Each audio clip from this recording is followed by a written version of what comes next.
Hello and welcome to yet another edition of Arizona LGBTQ plus Storytime with Arizona History.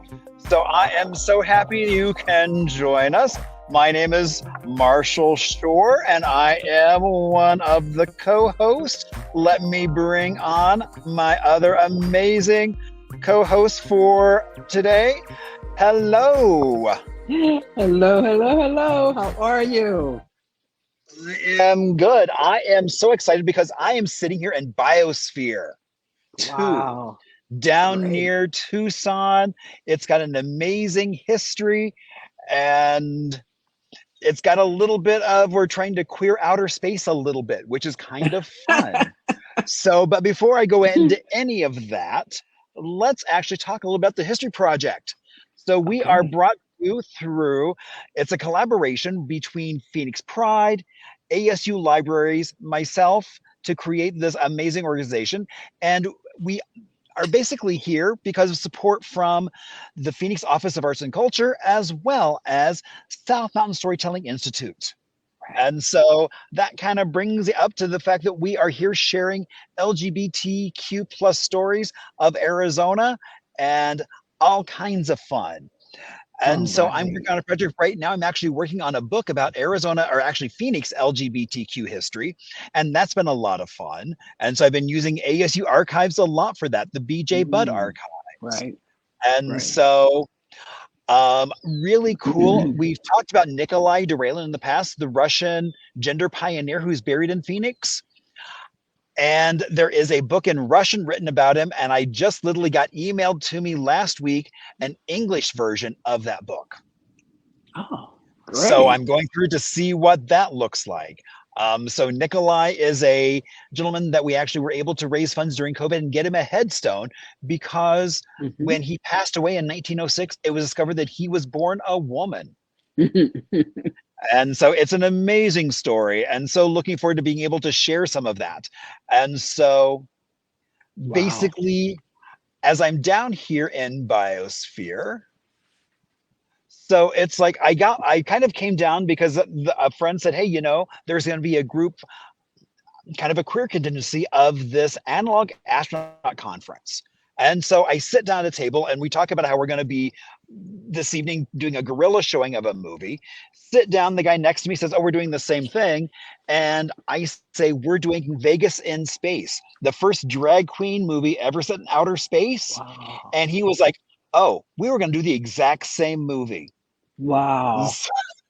So I love the fact that we were both on the same wavelength.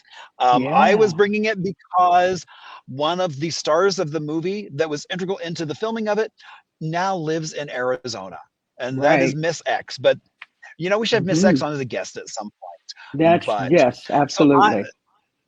So I'm excited because, you know, as we get ready to do a lot of things, you know, it's like next month is Pride. So June in most places is Pride. You know, in Phoenix, we have Pride elsewhere because it's a little hot. But Flagstaff and Bisbee are having their Pride. And so I'm excited to say that I am part of a group at the Art Museum that is on June 7th, the first Friday in the evening. We are going to be doing kind of a gay night out of the Art Museum. I'm going to be talking about some LGBTQ history and excited about that, as well as sharing some history as well. I know we're going to have some drag queens going on. We're going to have them doing collage. There's going to be a whole activity of things going on. So that's going to be a lot of fun. And, you know, when we were talking about looking at doing arts in kind of Arizona and looking at that LGBTQ environment, I immediately thought of my friend Miki. And so let's bring Miki on. Right. Hello. Hey, hi. It is so good to see you. It's so good to see you. I'm so happy to be speaking with you all. So great. Yeah.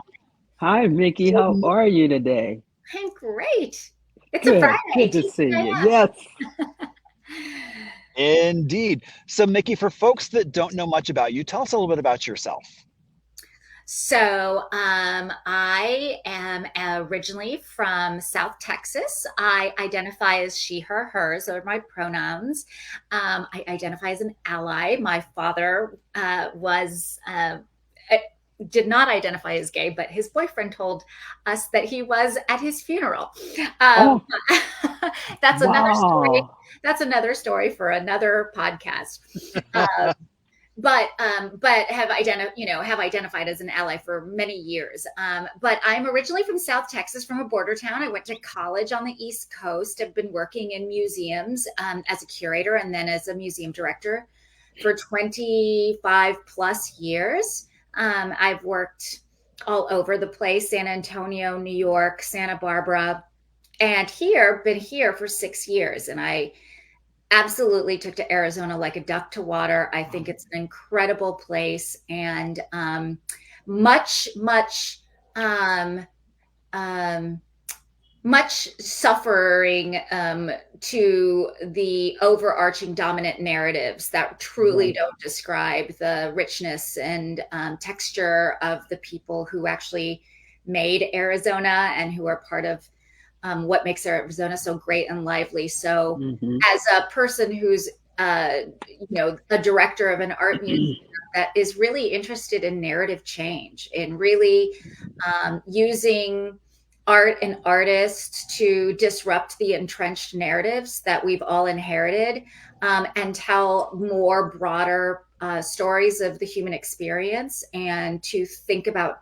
art and artists as those vehicles that help us kind of explore and understand our world better. Um, Working with the LGBTQ plus community is something that is really important to the values and integrity of the kind of museum that we're trying to build. One that's in right relationship with our community and is representing all the stories.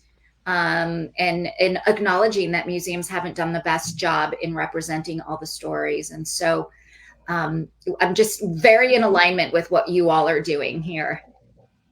Well, and I think you're right. I mean, it's like museums, Yeah. libraries have recently, have started stepping up and realizing that they've basically represented so many different communities and are Hmm. trying to change that. I mean, that's part of the reason why ASU also has the BJ Budd archives, chronicling kind of that Southwest LGBTQ experience, Hmm. which is an amazing resource. Hmm. And so, and your museum as well. I mean, I love the fact that you are really changing that narrative and providing a different view of the Southwest experience. Well, they say if you're not at the table, you're on the table.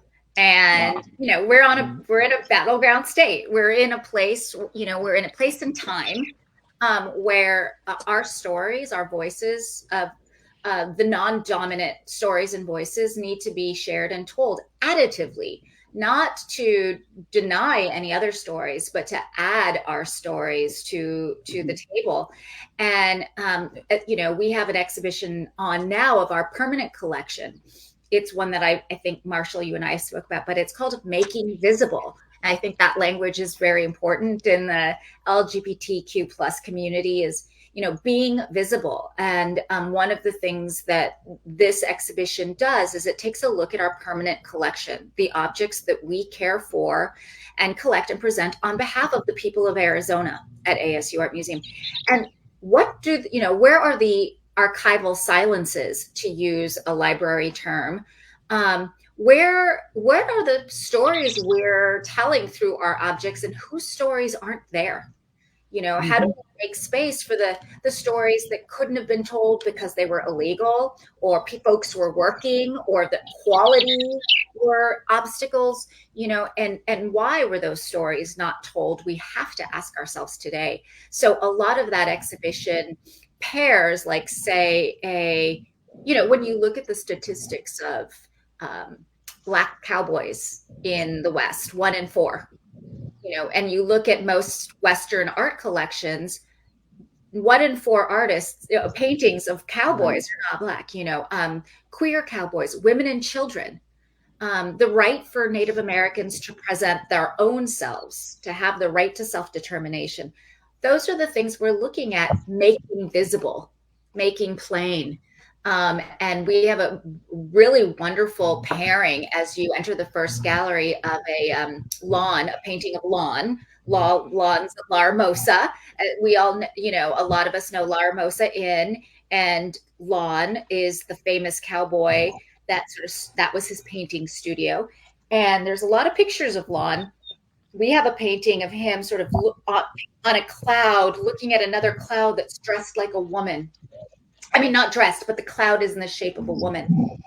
We pair that with a young queer artist, Chela Rodriguez, and she is looking at vaquero tradition and Mexican cowboy, and she takes her father's clothes and stylizes herself in that clothes, and she's questioning masculinity, cowboy culture. Who gets the right to wear this? Who gets the right to embody the West and the Western spirit? So, that exhibition really, it's a 5,000 square foot exhibition that's looking at, what are the inherited images that we all see, and what are the images and stories that need to be told?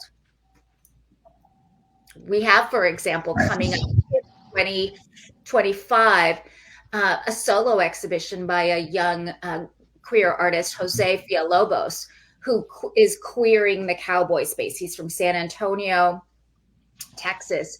We have another artist right now on view, Sarah Zapata, who's looking at the history of stripes to other people, including the queer community. She is also lesbian and identifies as such. And so he's using stripes as a motif to think about how signs and symbols, visual symbols, have been used to other folks. So as you walk through the galleries, we can say all day long, we're visible and we're for you. But if you don't walk through our galleries and feel a sense of belonging, we're not doing our job. If you don't see yourself represented, that's why we have the George Floyd Global Memorial exhibition on now with community. If folks don't feel a sense of belonging, we're not really doing our job. I didn't realize the artist of the stripes was a lesbian. Yes, Sarah. Yes. Wow. Because you said that name, I was like, wait a minute. That's actually really cool. We had fun. We just lost Miki. Am I here still? Yeah, you're here. But we had so much fun. Yep, you're still here. Yep. We had so much fun in the stripes. Just being a part of it, it felt very engulfing. It was this beautiful feeling. Yeah. Well, one of the things, that artist, she's a textile artist. So she's someone who's very involved in sensory experiences. Mm-hmm. So a lot of her exhibitions really think about sight, smell, taste, mm-hmm. touch, and what it feels like, what the embodied experience feels like. I would venture to say that as a queer artist, one of the things you think about is your body in space, and how it takes up space and how important it is for queer bodies to take up space and be visible. So those are all underlying themes that she's working with. Well, and it's so interesting, especially being here at Biosphere. It's like one of the sponsors are basically Gals in Space, realizing that when you look at kind of the space crowd, you don't see a lot of women. And so it's been kind of interesting talking in that vein. And then I found there is another group also called Gays in Space that isn't here, but I was like, oh my gosh. And so now it's got me wanting to go back and talk to like Lowell Observatory and some of those organizations to find out, is there a gay history there? Because until you ask the question, you don't know. Now, I would say not is there a gay history, is where is the gay history? Where is it? Right. That's right. No, right. No, actually, I think you're right. Right. It's likely there. It may not be known. Nobody may know. Yeah. And Miki, that's something that we've talked in the past also about artists, that some artists, though they may live as a lesbian or LGBTQ, but in their documentation that never gets said, they've kind of made That's themselves right. invisible. There's an ethical question that I know one of our ASU students a couple of years ago was working on that, but I think that's a really, and as I talk about my own father, I am sometimes conflicted, am I outing him post-mortem?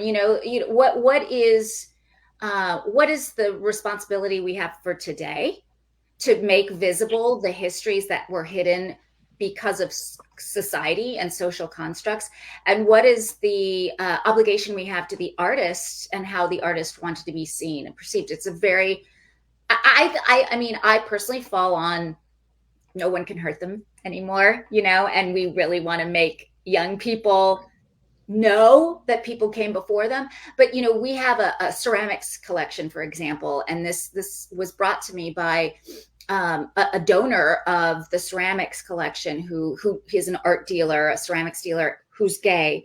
And he said, do you know how many gay artists are in this this mid-century collection that you have? You could do a whole show. And I said, Wow. no. But then he started to say, well, this artist, yes, she lived with her partner, but she never identified publicly. And this artist, had a wife and also had a friend, but and then how do you, it's a question that I think, were we to do an exhibition, we would work with a community of practice, a community of scholars, of activists, of elders who could help maybe make it a multivocal experience, maybe nuance the experience, because it's true, it's absolutely true, Marshall.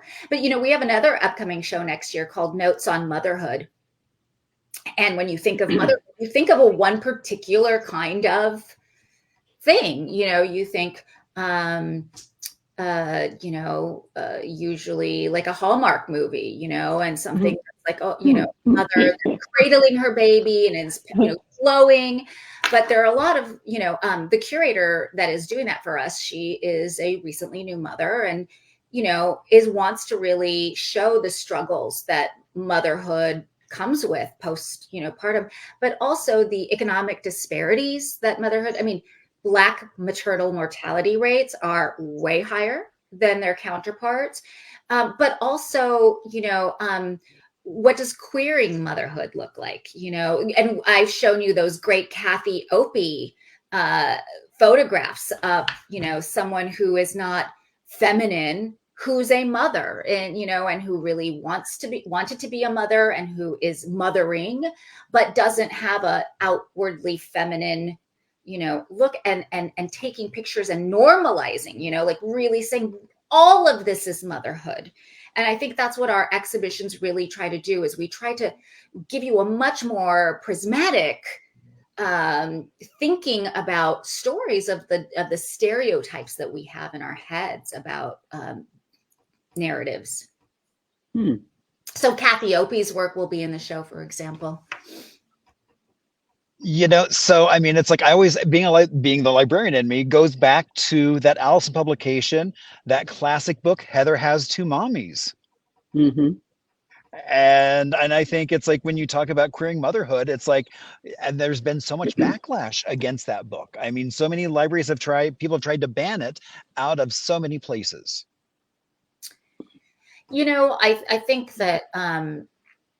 I think that one of the ways we need to think about opposition to human rights is that,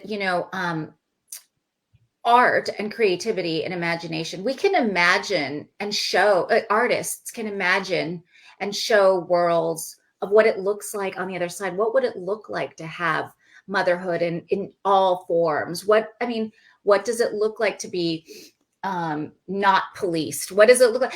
All of the issues of our time, like we're always against what we fear, but artists have the capacity for creativity and imagination, and they could show us what's on the other side. And I think that's why artists are so powerful and such an important, we don't look at ourselves as entertainment. We look at ourselves as agents of creativity, as a force for change, you know?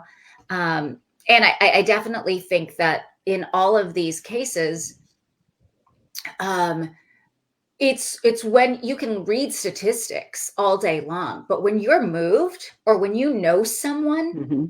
it's much harder to other someone you love.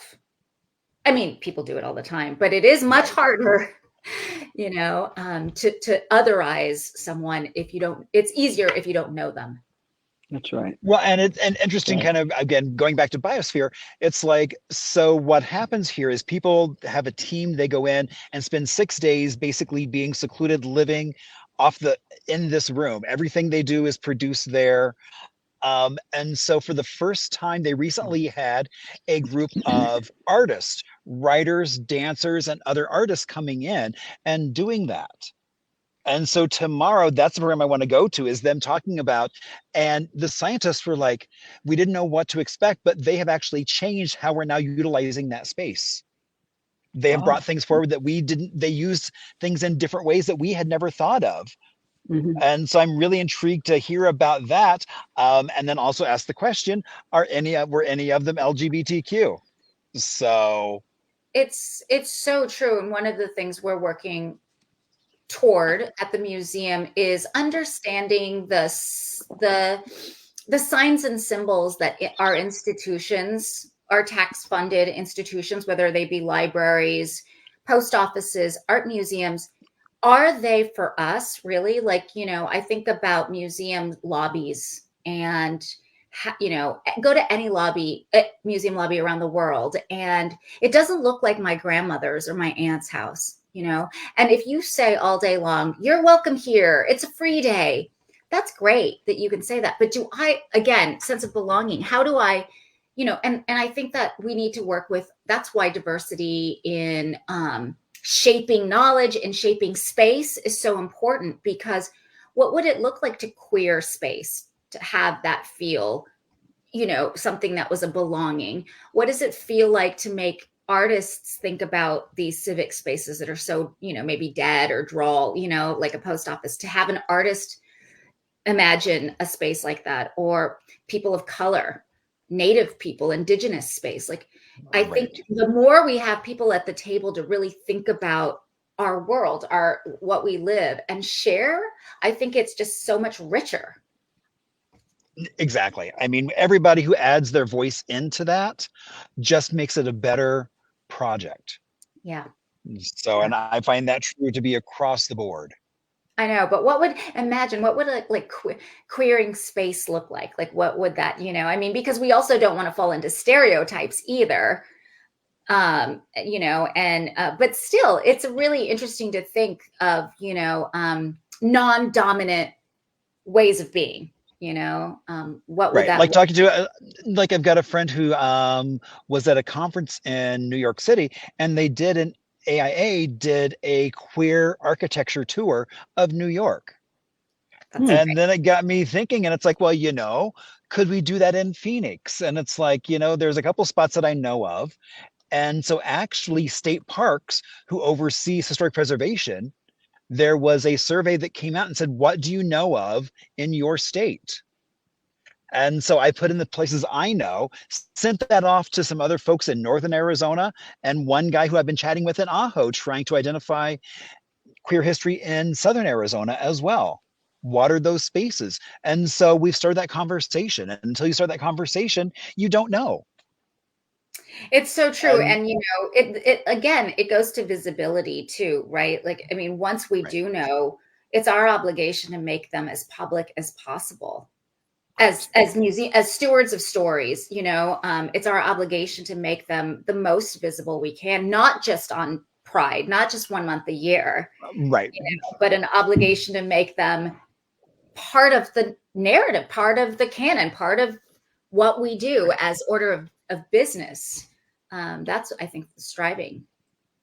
Right. And like one of the things that I want to do is I have all these lists of where bars were across the valley and across the state, plugging those into a GIS map so we can look at where were the different communities? Because the community keeps evolving and forming in different places.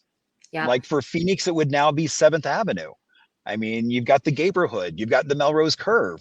It wasn't always there.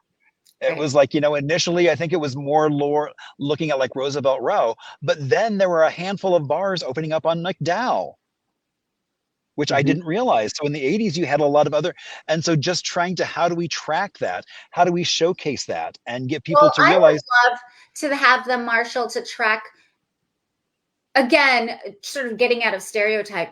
I would love to see the gay bars in Litchfield Park and Buckeye. And, the thing is, like, this idea of the liberal elite or the downtown. No, there are gay people in Mesa, in Gilbert, and I think that's also harder to do, but also so important because we think about the ones that don't have community, you Right. know.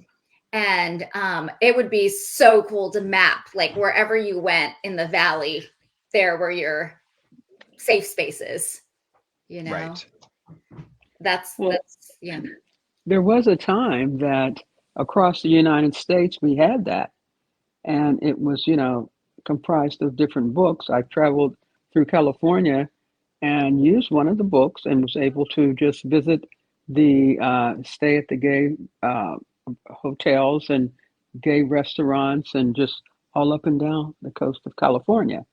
However, that with the changing of our world, I don't even know if the books exist still, and if they do, a lot of things are missing now. Like you said, I've stayed in areas that you would not expect there to be a gay, lesbian population, but they're there. But they were so hidden that no one knew about it.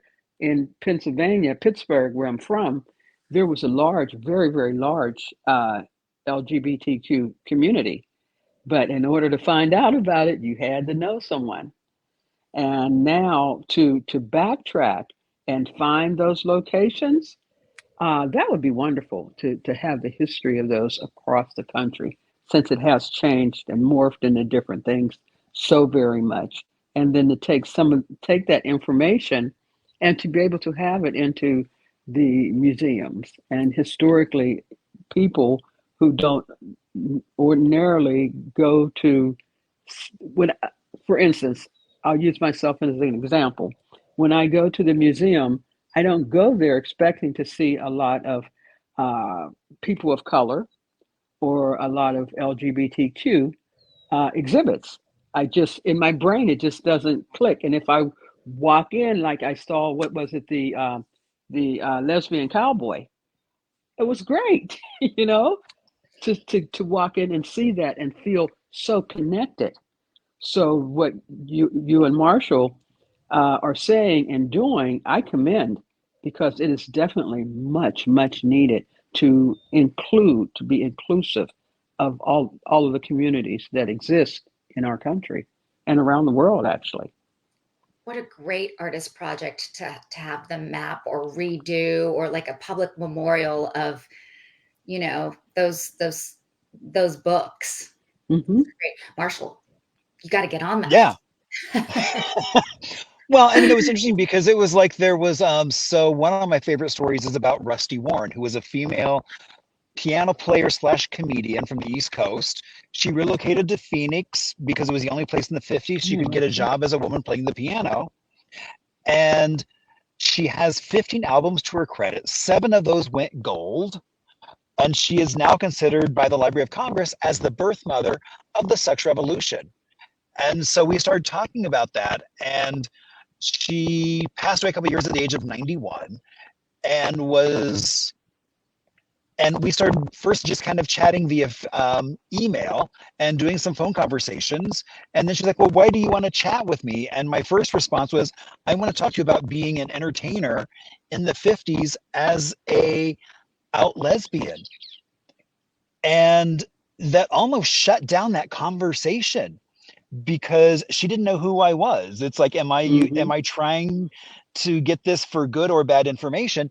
And so I just kept talking. And once she realized that, oh, I'm looking positively at this, then she was like a little bit more at ease, and so we started chatting again. That's a really good point, Marshall. First of all, she sounds amazing. Can we have a movie, please? That sounds really incredible. Oh, actually, I would love to see a movie about Rusty's life. Yeah. I think, as our museum's vision is about, representing all voices and feeling like you belong, like you said, Dr. Bev, like feeling seen truly on, on institutional walls. And I think that one of the things that we are really careful is to acknowledge that communities who've been marginalized from the canon, from the dominant narrative, that they have a right to feel suspicious and they have a right to not trust us. They have, we have to acknowledge that right from the get. Like, we are not here doing good for you. We are here in service of you and holding space for stories and being able to be vehicles of that, using our resources.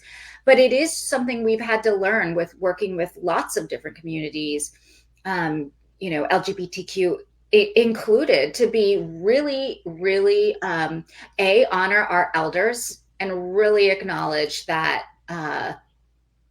only a few, less than a generation ago, we had egregious human rights violations. Today, too. I mean, not really, but that we have to understand, and we have to work with care, and we have to work with humility, as stewards, as cultural practitioners. So it doesn't surprise me at all that someone would feel unsafe, because that's the way it's been designed, is to feel unsafe. So for us, when we enter into partnerships with folks, we want them to be slow and trusting partnerships, because we have the ability to cause so much harm, and to folks who've already been harmed by the systems. So that's something, it doesn't surprise me at all, and we have to walk very carefully and in order to build the right relationships with our community partners. I think a lot of times people have they had this, like, aren't you lucky you're working with this museum? No, not at all. Museums have not been the most inclusive in the past. So yeah. But I like how folks like you are out there trying to change that. Yes. I mean, it's like there's Jeremy, the director of the Phoenix Art Museum, is trying to change that as well. I mean, he's doing some amazing things over there, which is just phenomenal. As is Jennifer McCabe at SMOCA.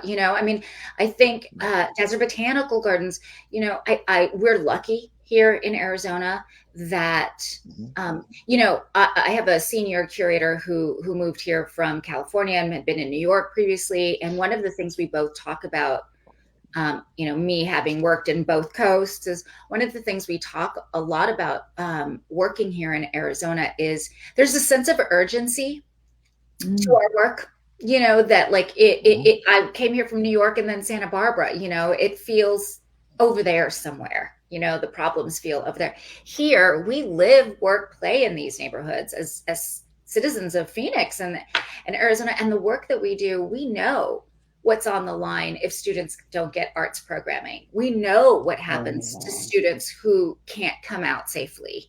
We know, it's right here. The legislation, that's passing, the things that are being overturned.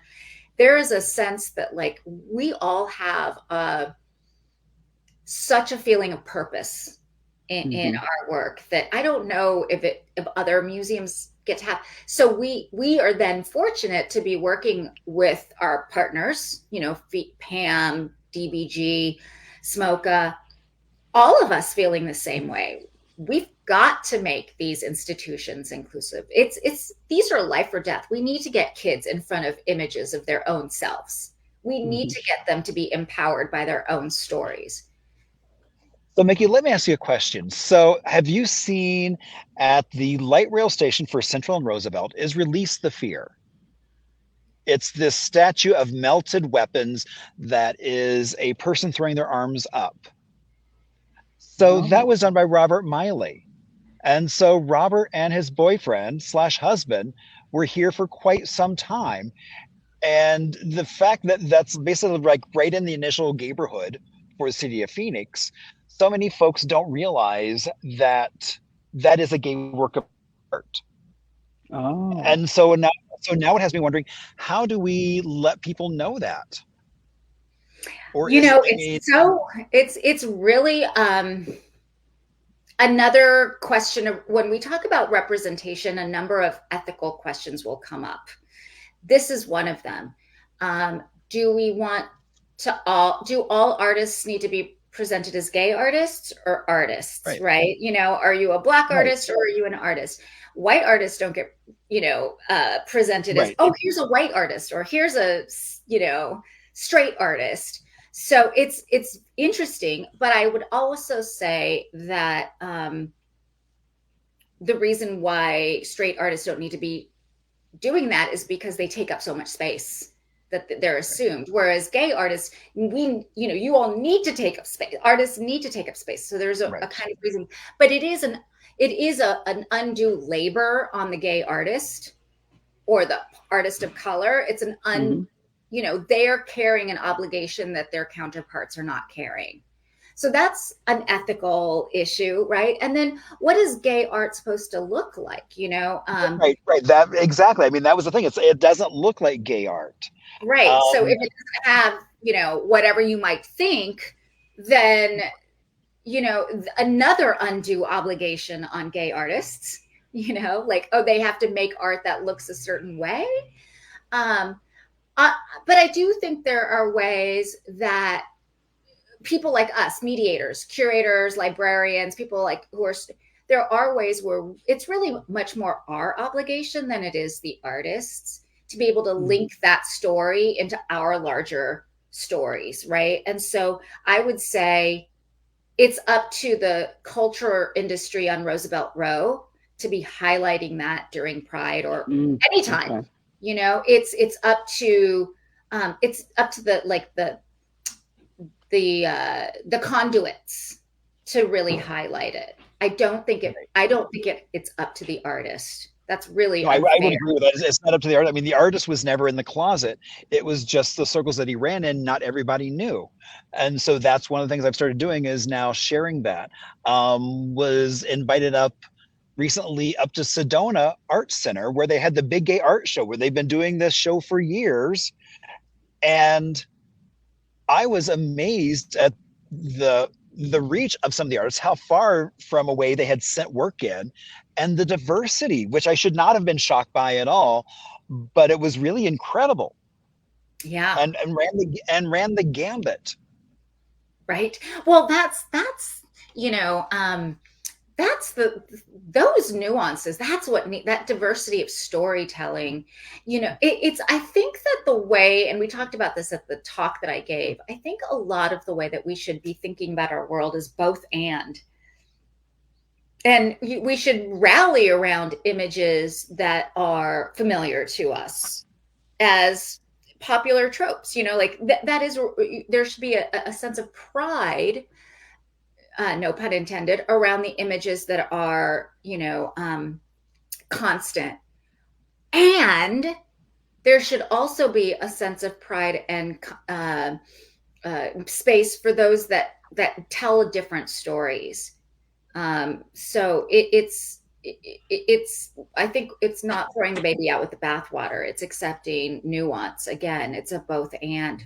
So if there are artists who are making artworks about RuPaul or drag, and you think about that, that is wonderful. That is a part of a community that is told, but then there can be an artist like Kathy Opie who's making a completely different, work of art too. That's, you would never, we would never think of it because it hasn't been told. But,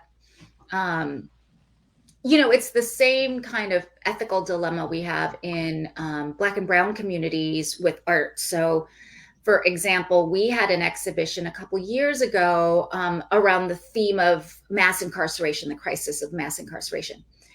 And we worked with artists, and the artists were saying, like, we do not want to have one more image of a Black body in chains or a brown body in chains. Like, how many more images in our minds and in the world need to be out there that people need to be seeing of these images. On the other hand, we were saying, but we need to bear witness that happened. Those things happened. And so it's kind of a both and. Well, how can you take these images and frame them as, you know, if you are prepared to see this, or how can you take an image of someone chained, but also then show images of empowerment or, you know, neighborhood or whatever, so that you're battling those things. And it's a both and. You can't just say, well, we're never going to show another body, because then we would be denying history. So, you know, as a museum curator and a director, we're constantly wrestling with our duty to show and not show. Well, and I think to and I think to make people think, well, what is the question? I mean, like seeing Chella's art, it's like, it was really great, because I also didn't realize that that was her father's clothing, what adds yet that another layer of dimension into that. Is I love the fact that it's like, here you have this queer photographer now kind of playing the role of traditional, what you think of that Southwest vaquero looking, but now it's in a different role. But now realizing it was, even for her, it had that other layer of family attached to it as well. Right. Which I would say is, you know, I don't want to speak for hers, but is probably, you know, that's a layer of the queer experience, telling your family, you know, in Mexico, you know, your Mexican family, that straight people don't have to think about, you know. And so adding that layer of family in there, I think is, you know, is really representing her journey, her experience, to her own identity. We don't have to ask permission or even think about it, asking our parents, oh, we're coming out as straight, or coming out at all. So the idea that she is putting that into the photograph, into that idea of like her, what her story is it's profound. It's really, I mean, I saw that work and I was like, we have to have that in the show. We have to have that at the museum. We purchased it for our collection. Pretty much. I didn't realize you already. I didn't realize you had purchased it. I thought it was just on loan. Wow. Yeah. And because it's such a powerful piece. Well, and it's important to think too that we can show LGBTQ artists, but we also need to purchase them for our collections. They need to be studied. They need to be there as part of the dominant narrative. They need to be part of what an institution's story is. These stories, not just coming and going in the galleries. Right, because most museums, galleries would not think twice about adding a Warhol onto the walls. And, you know, we don't have these methods of accountability. You know how, like, which I wish we did, but, you know, like the film industry has that Bechdel test, what I think it's called. It's how many women are in a movie, you know, per scene or something like that. Like, can you imagine if there were accountability? Like if we claimed we were accountable to the communities we served, a percentage of X artists that we brought into the collection are queer. You know, I'll give you two statistics right now we're working on, and I would love to know the LGBTQ statistics. I wonder if Ben Garcia is the director of the LGBTQ Museum in New York. I'll ask him. But 75% of all artworks in U.S. museums are by men. So if you reverse that, only 15% of artworks that we see that shape, you know, our narratives are by women. 1.2%. Well, this was in 2019, before George Floyd's murder, but before, in 2019, 1.2% of all artworks in U.S. museums were by Black artists. So think about, when I say, like, we need to have these images on our walls, it's not like, oh, we need to have these stories on our walls. Like, think about who is responsible. Like, when a judge sees you, when a doctor sees you, when a teacher sees you, when a police officer sees you, when your neighbors see you, what stories do they have? The stories that they see on museum walls, in libraries, in publishing. And when our stories aren't there, ours meaning me as a Latina woman, when our stories aren't there, what kind of world are we producing?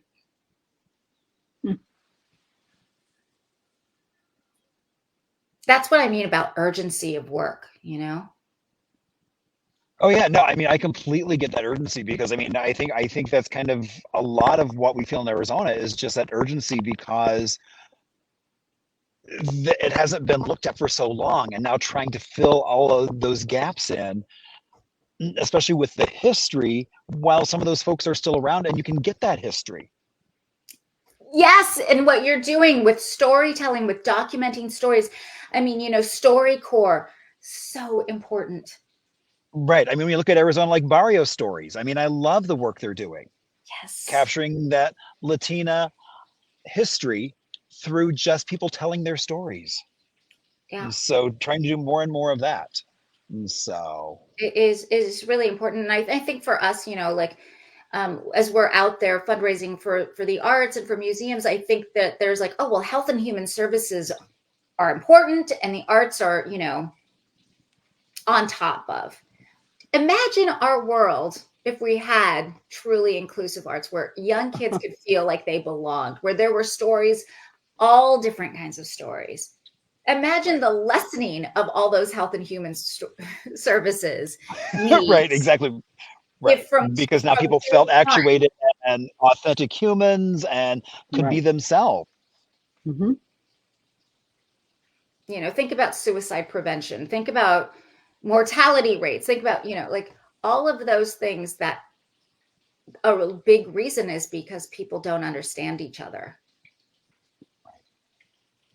I think that we've come a long way because there's awareness now. If you look at the past, there was no awareness. It was just denial, which brings to the point of the book bannings, which they're trying to reverse back to denial. It's too late. The cat's out of the bag, and we've got to move forward. And awareness is the beginning, and then we build on that. And we have a tough battle ahead. But what you're saying will absolutely have a change socially because people are able to see themselves. It's like with TV, there was very few black and brown people, even fewer LGBTQ. Now we're seeing more and more, and we're seeing advertisements, and it's growing. And so we're moving forward slowly, but we are moving forward. And so energy is going to pop up to hold back, to stop that movement. But if we continue as we're doing, positively looking, acknowledging, and moving forward, we're going to accomplish it. Absolutely. Thanks to people like you and Marshall. Thank you. Thanks to and you. Also, exactly. I was going to say, thanks to you. I think thanks to everybody, just because it takes collective. It's like no one person can do this. And so that's one of the things when I'm looking at what I'm excited about with this thing we're doing at the Art Museum is the fact that it's going to be a wide variety of ages. It's going to be a really diverse audience in that crowd. When we look out, there's going to be some people looking back. And so that's what I love is kind of sharing that you're not alone in this museum. Right. There are works of art that represent you around you everywhere you go. You just may not know it, but again, like you said, it's not necessarily artist's role to make sure that everyone knows how they identify themselves. And so, and wow, I do think this is get. Yeah, it's really about solidarity, and I think that one of the things that is important is allyship too, and that we all think of ourselves as Audre Lorde, the Black queer feminist hero. They're interlocking systems of power, and so those of us, one of the things that a friend of mine, a board member of mine said, and she's in marketing and communications. You all froze. Are you there? Okay, yeah. And we have a Black Arts and Culture Council at the museum, and we have a goal to collect 100 works by Black artists in 10 years. And we got some pushback from folks, and they were like, well, there are not that many, Blacks in Arizona, and like, why would you do that? And this is a white woman, my board member, stood up and she said, that's not how to look at it. It's not about what percentage of Blacks there are in Arizona. It's what percentage of people value Black lives and believe that Black people should have all of the, rights that anybody else does.